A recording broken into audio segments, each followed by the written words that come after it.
I'm Edward October. Ask any bold individualist and they'll tell you. All you need for a perfect eggnog is to combine egg yolks, beaten until creamy, egg whites, beaten until fluffy, heavy cream, a generous portion of fresh ground nutmeg, and an even more generous portion of liquor. Most people use dark rum. I prefer bourbon. The final two ingredients are essential. A cozy seat by the fire to sip it, and a ghost story, told as only Octoberpod can tell it. This year, Octoberpod's gift to you is a Christmas ghost story that can easily be called a classic of the medium. It drops on December 25th, Christmas Day. Find it on our YouTube channel, Octoberpod Home Video, or on Octoberpod AM, wherever you get podcasts. You can find all of our links at octoberpodvhs.com. Listen by the fire, and we guarantee it will be the crowning pleasure of your busy holiday season. After all, eggnog without a belt of good hooch is hardly eggnog, and Christmas without an Octoberpod ghost story is hardly Christmas. Octoberpod, Yuletide horror for bold individualists.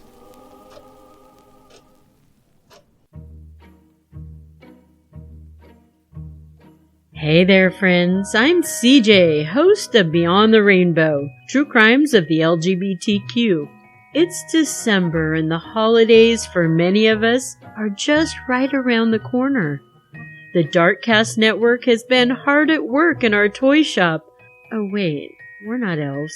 In our studios, preparing for the holidays in a very special way. We're stuffing our big red sleigh. Wait, that's not us either. We've been recording tales of the nice and the naughty from all around the world, so we can bring you two very special episodes, featuring topics like the Dutch tradition of pickle in a tree and burning of the devil in Guatemala, true crime tales of the Lawson family and killer kids. There will also be cryptids and folklore with Krampus, Bell's Nickel, and Le La Chusa. So put your comfy jammies on, grab your mug of hot cocoa, and join us by the fireplace for Darkcast Holiday Naughty or Nice Stories. They'll be available on the podcast feed that you're listening to right now on December 19th and December 20th. We'll jingle your dingle. Wait, that didn't sound right either.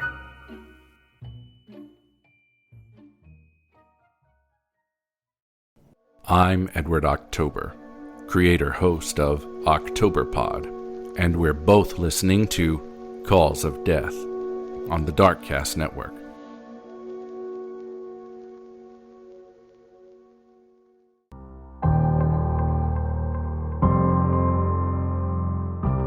Hello, and welcome to the 50th episode of Cause of Death 100 Seconds to Midnight.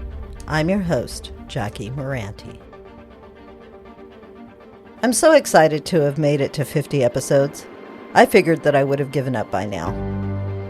A lot goes into making this show, and sometimes it gets overwhelming.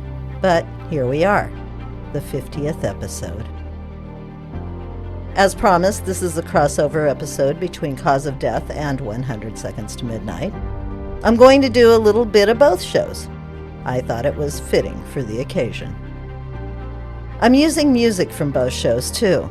The beginning will be the Cause of Death music, and the 100 Seconds to Midnight music comes in a little later.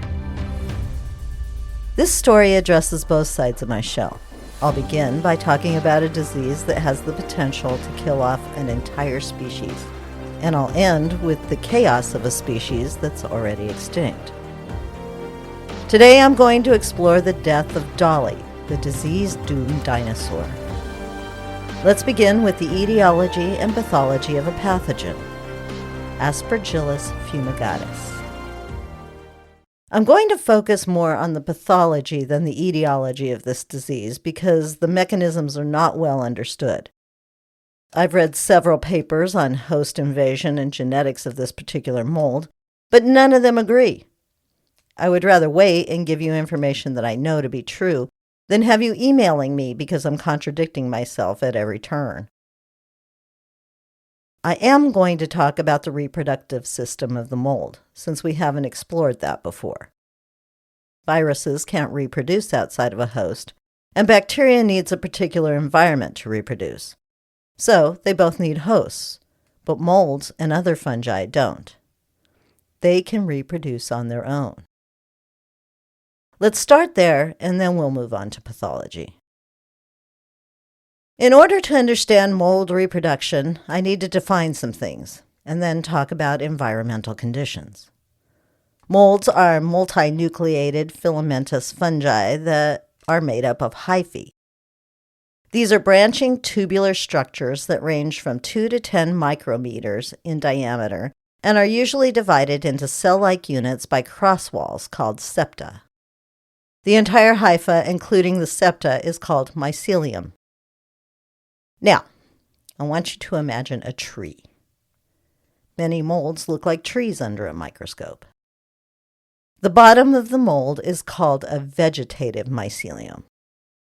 This is the part that grounds the mold to whatever it's growing on and also absorbs the nutrients from that thing. It functions like the roots of a tree. The aerial mycelium could be compared to branches. This is the part of the mold that produces asexual reproductive spores.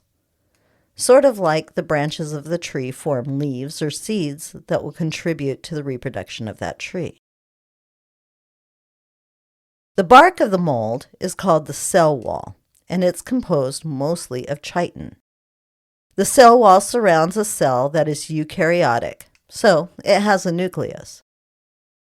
Unicellular organisms such as animals, plants, and fungi are eukaryotic organisms. Molds reproduce primarily through asexual reproductive spores.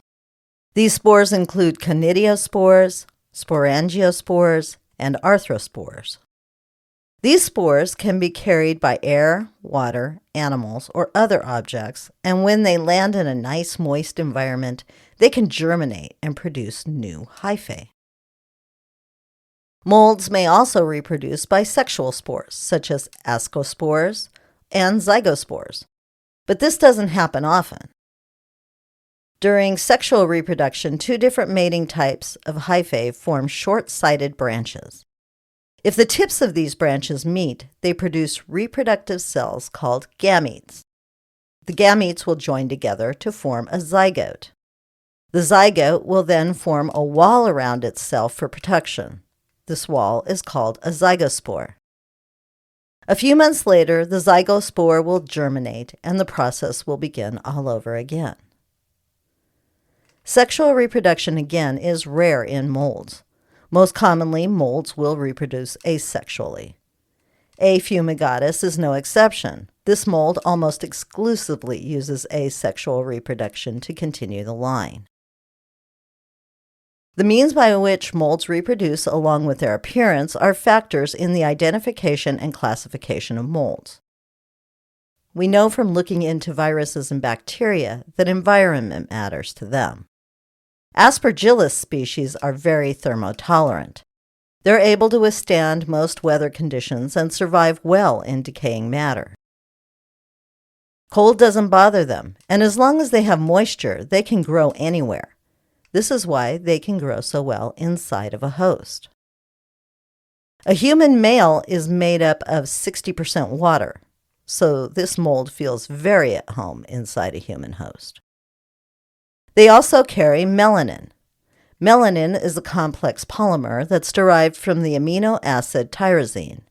Melanin gives pigment. If you've listened to the episode on my dog Sweet Pea, you know that her skin has no pigment. She doesn't produce melanin. This is why she's all white with pink skin and blue eyes. And it's also why she's deaf. In Aspergillus species, melanin aids survival in 2 important ways. The protective pigment helps the mold evade immune defenses of their hosts, and it also protects against UV rays. UV light is often used to kill bacteria on surfaces, and it doesn't work at all with mold. So, you ask, where is Aspergillus? Well, it's everywhere. Aspergillus fumigatus is a ubiquitous saprophytic mold that forms airborne spores called conidia. It exists in nature. There's no avoiding it. Anywhere there is rotting plant life, household dust, building materials, plants, food, or water, you have Aspergillus. Check your cheese after you haven't seen it in a few weeks. Or those leftovers you brought home from the restaurant and never ate? Yeah, molds can survive anywhere. While most molds will survive eating dead or decaying organisms, there are parasitic molds that survive within or on living organisms. Aspergillus is one of those molds. It can survive in a living host. Less than 20 of the roughly 200 Aspergillus species of mold cause human disease, though. A. fumigatus is the predominant isolate from nature. It's thought that the genetic diversity among A. fumigatus and the increased virulence patterns are the causes for this. This theory is also still under consideration since one hospital survey found that A. fumigatus represented less than 1% of airborne mold spores, yet it accounted for over 50% of patient isolates.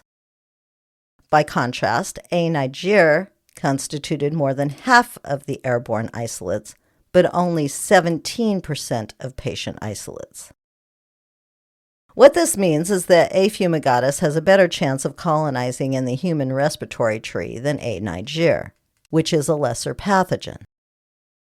The size of the mold, the rate of germination, and resistance to host killing mechanisms are likely factors in the success of A. fumigatus taking up residence in the pulmonary system of its host. Basically, molds are opportunistic pathogens that take advantage of any deficiencies in the immune system to cause disease. And once they've made themselves at home, they can spread to other parts of the body, wreaking havoc as they go. Okay, now, before I get 100 emails from people saying that they're sure they're infected with Aspergillus fumigatus, Eric, let's back up a minute.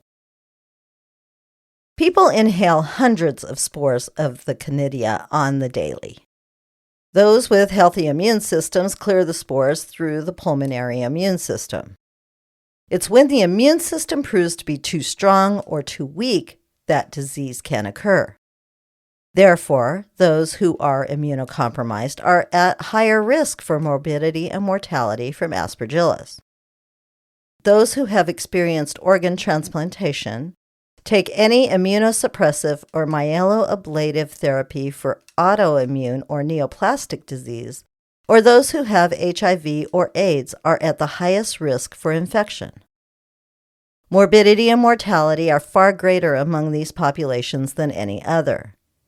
This is the most common invasive mold infection for these patients, and the mortality rate among these populations is upwards of 50%. Sensitivity to Aspergillus has been associated with asthma, but there is no strong proof that Aspergillus causes asthma. Studies concerning the relationship between Aspergillus and asthma are ongoing. Aspergillus is a lower respiratory infection. Most of the diseases that we've talked about so far are upper respiratory infections. Acute invasive pulmonary aspergillosis usually causes coughing with hemoptysis, pleuric chest pain, and shortness of breath. This form may lead to rapidly progressive and ultimately fatal respiratory failure if left untreated. Chronic pulmonary aspergillosis may manifest with mild, indolent symptoms despite significant disease. Extrapulmonary invasive aspergillosis occurs in severely immunocompromised patients. It begins with skin lesions, sinusitis, or pneumonia, and may involve the liver, kidneys, brain, and other tissues via hematogenous dissemination and is often rapidly fatal.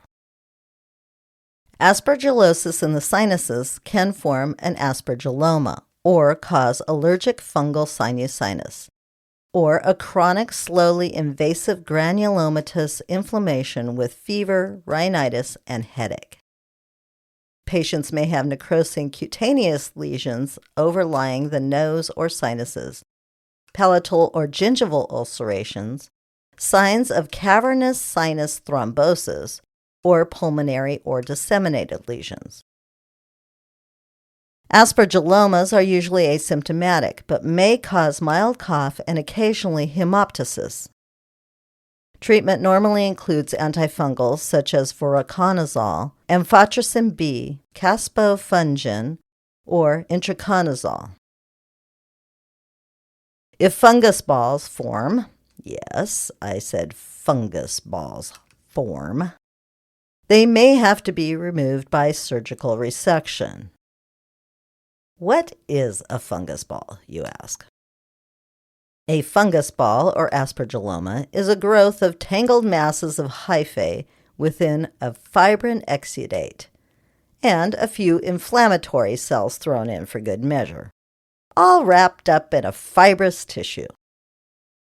Invasive infections usually require aggressive treatment with voriconazole or isavuconazole. There are other antifungals that can be used, but they are more toxic and they have quite a few more side effects. Diagnosis isn't real comfy. Bronchoalveolar lavage and tissue samples are used for PCR testing. Sometimes a CT scan is helpful, but most of the time it's sputum and it's lavage. And it's totally uncomfortable.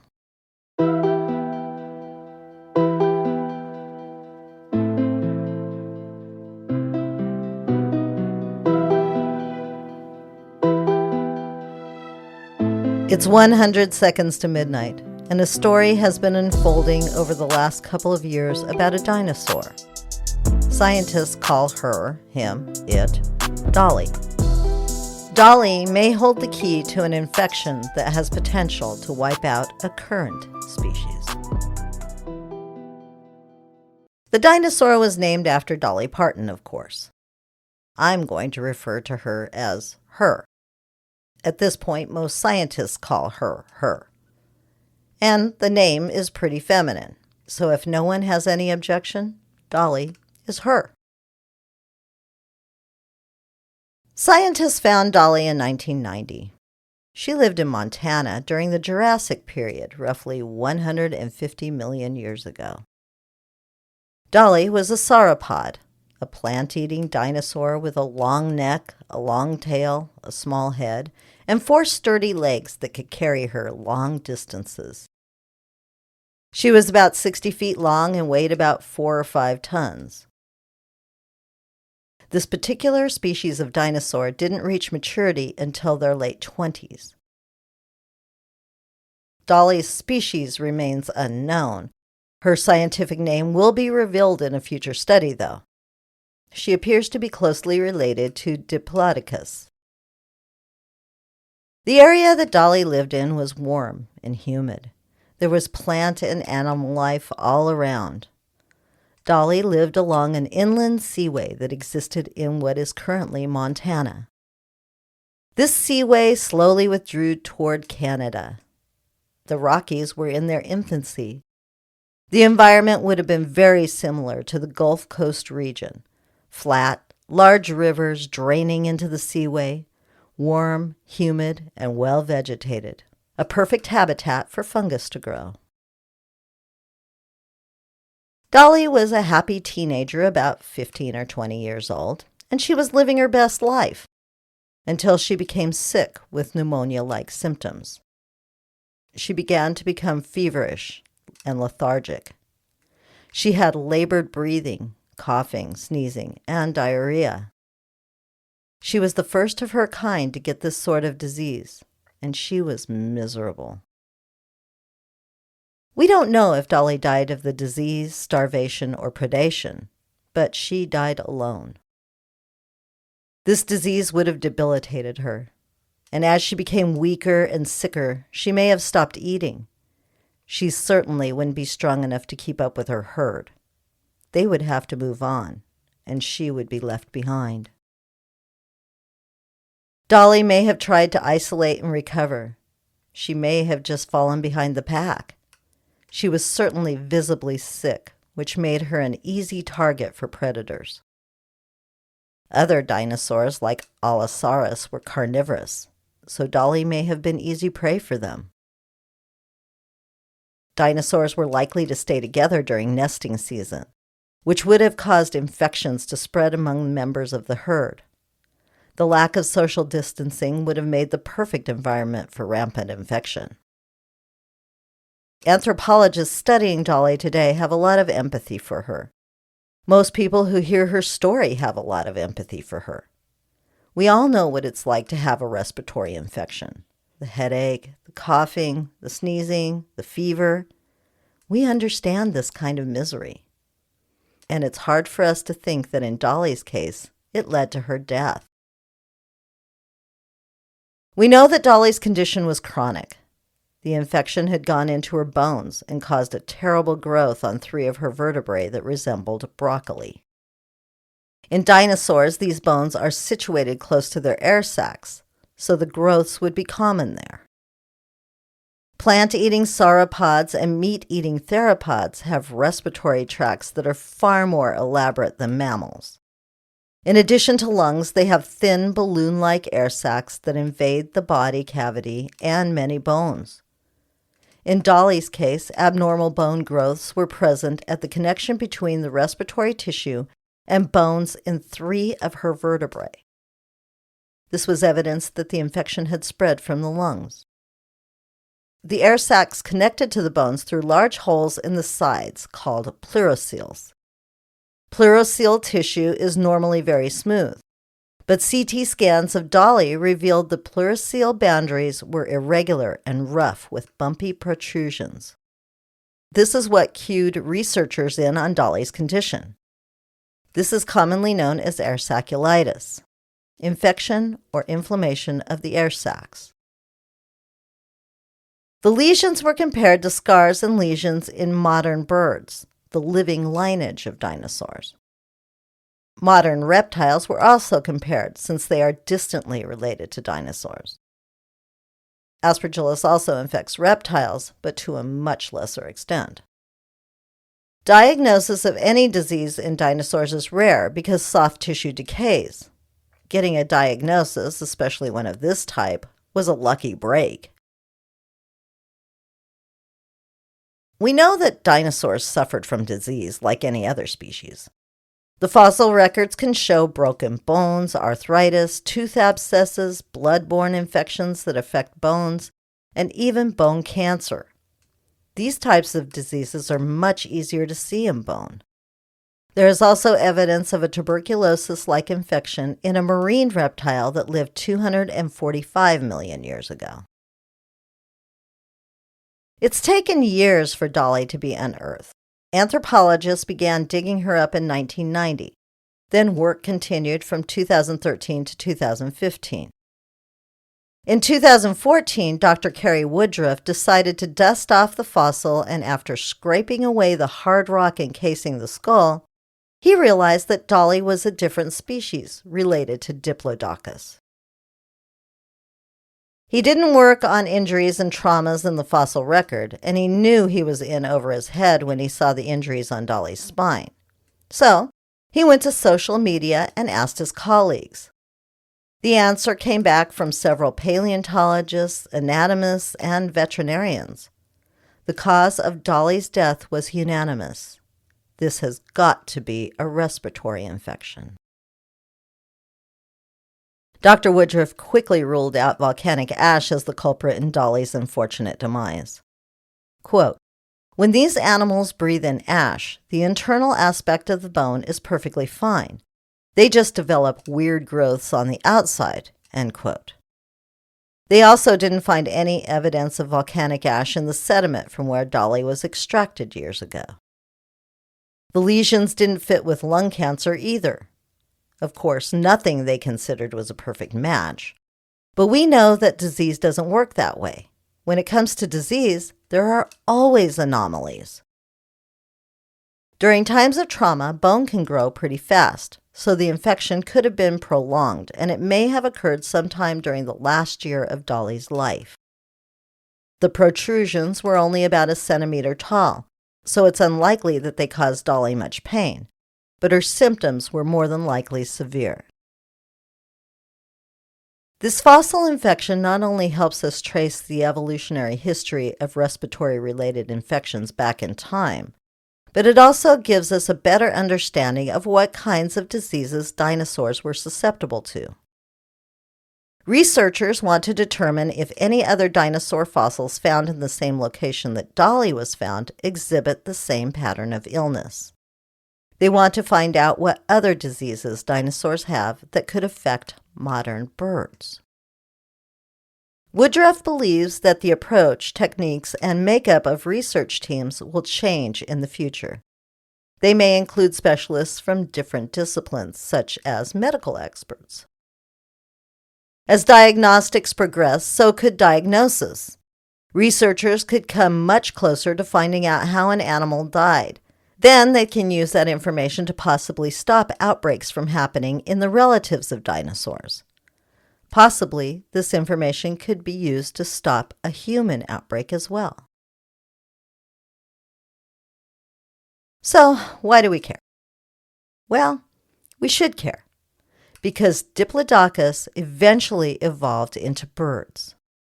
Knowing Dolly's anatomy may give us insight into the anatomies of birds and how disease could progress through their body. In fact, birds are a part of the sauropod and theropod groups, and Aspergillus is the most common respiratory infection today in birds. Aspergillus infections are most commonly reported in wild bird populations such as waterfowl, raptors, and gulls. Just like humans, birds become infected through inhalation of spores from infected soil, grain, straw, or silage. Entire flocks of waterfowl can be affected if they congregate in fields covered with moldy waste grain during the fall or early winter months. Death comes quickly for these infected birds.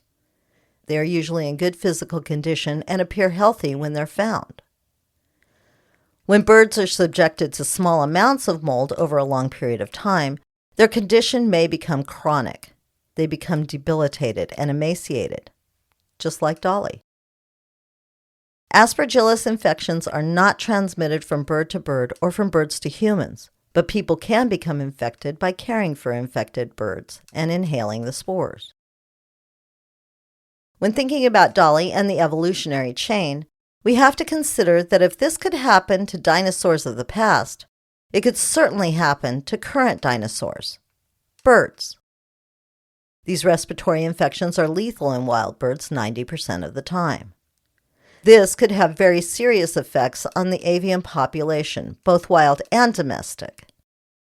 Though the disease isn't normally spread from animal to animal, there is still a high likelihood that entire flocks could be wiped out by respiratory infections of this kind. When all is said and done, we have a lot to learn about pathogenic disease, and it always circles around to history. We can learn from the past, whether it be a dinosaur infected with a fungal pathogen or a human epidemic that people ignored hundreds of years ago. We have a lot to learn from them. At the end of the day, these things can teach us so many lessons, but we have to accept those lessons and learn from them and keep them from happening over and over. We need to understand that the disease that killed Dolly could kill millions of birds now, in our lifetime.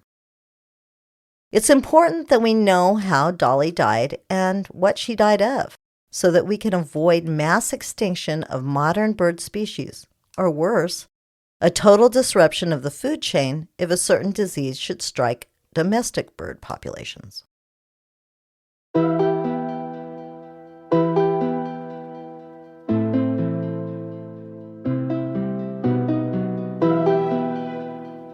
It's 100 seconds to midnight, and a dinosaur that suffered from a respiratory infection 150 million years ago may just hold the key to the survival of a species that is directly related to her. Thank you so much for listening to Cause of Death 100 Seconds to Midnight. I hope you enjoyed the 50th episode. I'll be back in 2 weeks when I'll go further into Season 5. E. coli is our next restaurant rogue. If you love the show, please subscribe, rate, review, and share these episodes with everyone you know. You can support the show by signing up on Patreon or subscribing on Apple subscriptions. Go take a look at both of those. You can make a one-time donation to my Ko-Fi account as well. The links to all the ways you can support Cause of Death 100 Seconds to Midnight are in the show notes. And while you're there, look up a couple of the links and read a few papers on Dolly, Aspergillus, and birds. There is some really good research there. If you'd like to contact me, please visit me at my website at www.causeofdeath100sex.net or send an email to jackie@causeofdeath100sex.net. I'd love to hear from you. Thank you all again for listening, and I'll talk to you in 2 weeks.